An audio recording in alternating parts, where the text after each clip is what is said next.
Hi there, welcome back to another episode of Hula. My name's Joe, your English specialist, and we have an interesting topic for you today. Are you interested in learning about it? Did you notice the words that I use? I use the words interesting and interested. Do you know the difference? Well, that's what we're going to talk about in today's video, using ING and ED adjectives. Sometimes you'll see words like interesting or interested, boring or bored, exciting or excited. They may look like verbs, but in actual fact, we use them as adjectives. A lot of people are probably scratching their heads and asking why.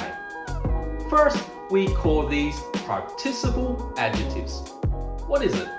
Remember, verbs can change a lot, and we can use these particular verbs as an adjective.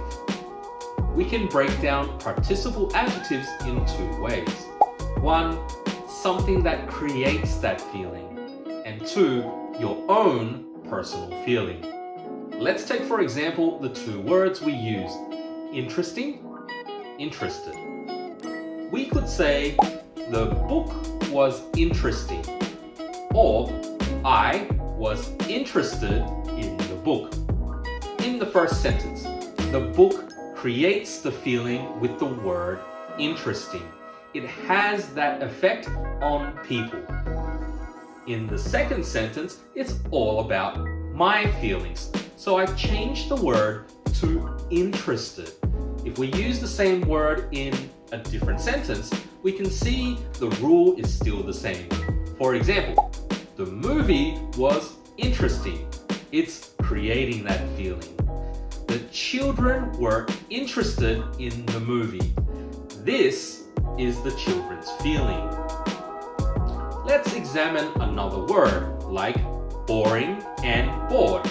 I can say math class was boring, or the students were bored of math class. We can see that math class creates that feeling. Math class is not a person, so it cannot feel. It creates that feeling. So we use boring.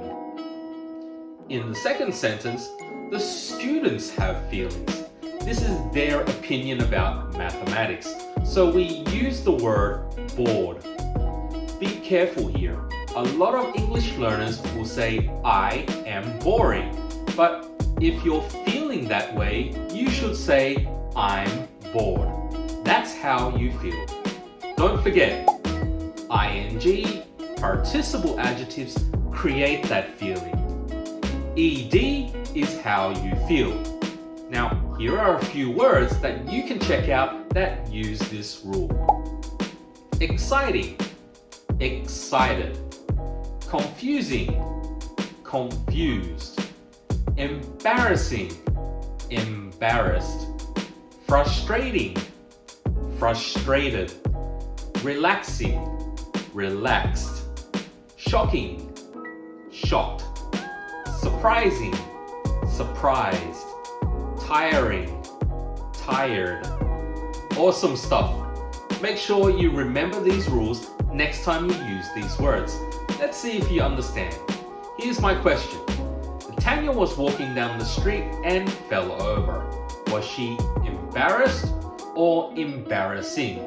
Which one do you think is right? If you know the answer, drop a comment down below and let us know. Don't forget to subscribe to this channel. You can also find me on TikTok and Instagram to see more English content. Love sharing these with you all, and I hope you have a wonderful week. I'm Joe, your English specialist, and this is Hula. Until next time, peace.